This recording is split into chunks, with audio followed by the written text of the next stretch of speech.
अरे एक सामान्यातलं सामान्य कुळ आहे, त्या धनगराचं कुटुंब आहे आणि आढाणी आई ना आढाणी बाप.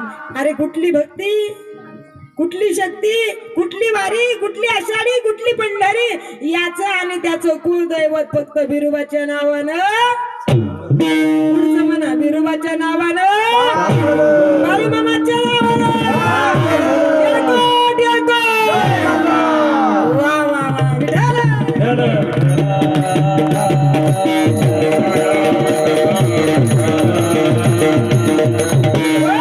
अहो कुठली वारी, अरे कुठला पांडुरंग, कुठली आळंदी, कुठला पंढरपूर, काही माहिती नाही. कुठली परंपरा घरात नाही.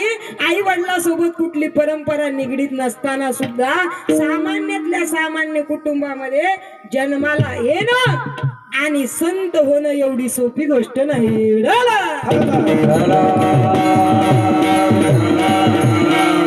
एखाद्या वारकऱ्याच्या घरामध्ये वारकरी होणं, ती परंपरा खांद्यावरती घेणं लई सोपं आहे महाराज. पण ज्या घराचा आणि वारकरी संप्रदायाचा काही मेळच नाही, त्या घरात राहून संत होणं अवघड आहे. बाळूमामाला कोणी आधार नाही, कोणी ओढ नाही, आधाराचा ओढ नाही. पण अवतारी पुरुष म्हणून सद्गुरु बाळूमामा जन्माला आले. या जन्माला आले नाही तर या धनगर कुळामध्ये घराघरातला माणूस, पाताळामध्ये ज्या समाजाकडे लोकांचा दृष्टिकोन, येडा म्हणून पाहण्याचा दृष्टिकोन, गबाळा म्हणून पाहण्याचा दृष्टिकोन, वेगळ्या जमातीमध्ये पाहण्याचा दृष्टिकोन, बाळूमामाने धनगर समाजाला, वारकरी संप्रदायामध्ये जो अधिकार दिला, तो अधिकार चंद्र सूर्य आहे तोपर्यंत धनगर समाजाने विसरला नाही पाहिजे.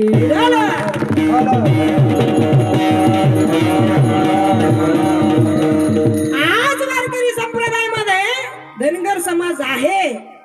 याच्या अगोदरच्या आपल्या पिढ्या तपासा बरं. आपले आजोबा, पणजोबा तपासा कोणीतरी आहेत का या क्षेत्रामध्ये. बाळूमामाने या समाजा वारकरी संप्रदायापासून वंचित असणाऱ्या धनगर समाजाला वारकरी संप्रदायामध्ये अधिकार मिळवून दिला.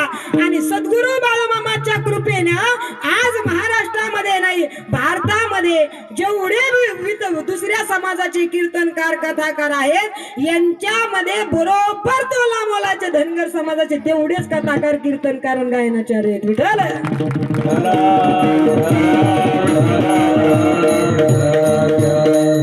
एवढा वंचित असणारा समाज वारकरी संप्रदायाला एवढा निगडीत करून देण्याचा आणि या निगडीत राहण्याचा जो कृपा आशीर्वाद आहे, तो फक्त आणि फक्त सद्गुरु बाळूमामाचा आशीर्वाद आहे.